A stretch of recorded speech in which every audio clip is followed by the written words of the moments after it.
Madalas ngang pag-usapan ngayon kung saan nga ba mapupunta ang 4-time champion na si Klay Thompson. At ito nga ang mga possible teams na puntahan ni Klay Thompson next season. Nakatakdang maging unrestricted free agent nitong June 30 ang 4-time champion na si Klay Thompson. At dahil nga free agent na siya, pwede na siyang pumirma sa kahit saang gusto niyang koponan. Kitang-kita naman na nag-decline na ang kanyang laruan dahil sa mga injuries, pero marami pa rin nga ang mga teams ang interesado dito kay Klay Thompson. Siguro dahil sa kanyang pagiging 4-time champion, veteran at still one of the best 3-point shooters pa rin naman siya ngayon sa NBA. On any given night, I think kayang-kaya nitong umiscore ng 30 points. Threat pa rin naman siya sa opensa na makakadraw ng attention sa mga defenders. Dahil hindi mo pa rin naman pwedeng pabayaan ito sa labas. Alam naman natin na delikado pa rin si Klay kapag uminit siya sa labas.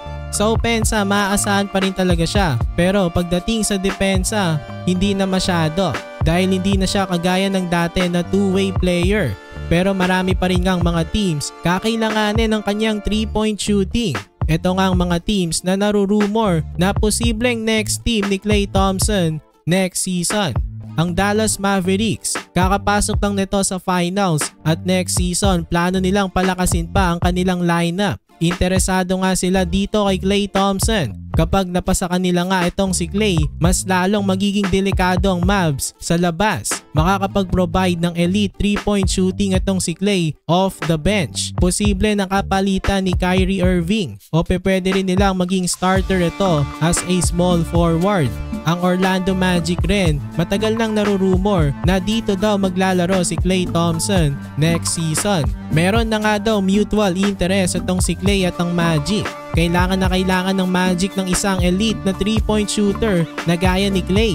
Last season, one of the worst 3-point shooting team ang Magic, pero nakapasok pa rin naman sila sa playoffs bilang 5th seed ng Eastern Conference. Marami silang young and talented players na kakailanganin ng isang veteran na kagaya ni Klay. At syempre hindi rin mawawala sa usapan ang LA Lakers sa mga possible destination ni Klay Thompson. Dahil bata pa lang itong si Klay Thompson, isa na siyang Lakers fan at hometown niya ang Los Angeles. Nandito rin ang kanyang tatay na si Mikal Thompson bilang radio analyst ng Lakers. Kung makuha nga ng Lakers itong si Klay, definitely mag-fit agad ito kila LeBron James at Anthony Davis. Sa 21 years ng paglalaro ni LeBron James, hindi pa siya nagkakaroon ng ganito ka-shooter na kakampi. Yes, si Ray Allen naging teammate ni LeBron at ayun ang pinaka-shooter na naging kakampi niya noon.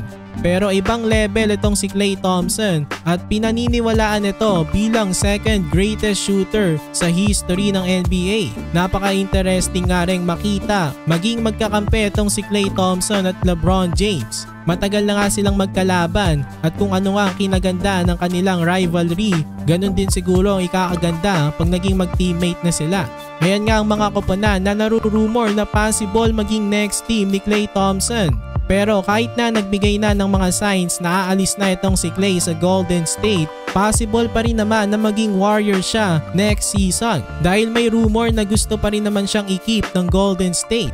Gusto na nga rin ni Klay na dito na rin siya magretiro, pero malalaman na lang talaga natin yan itong off-season kung ano ang magiging desisyon ni Klay Thompson.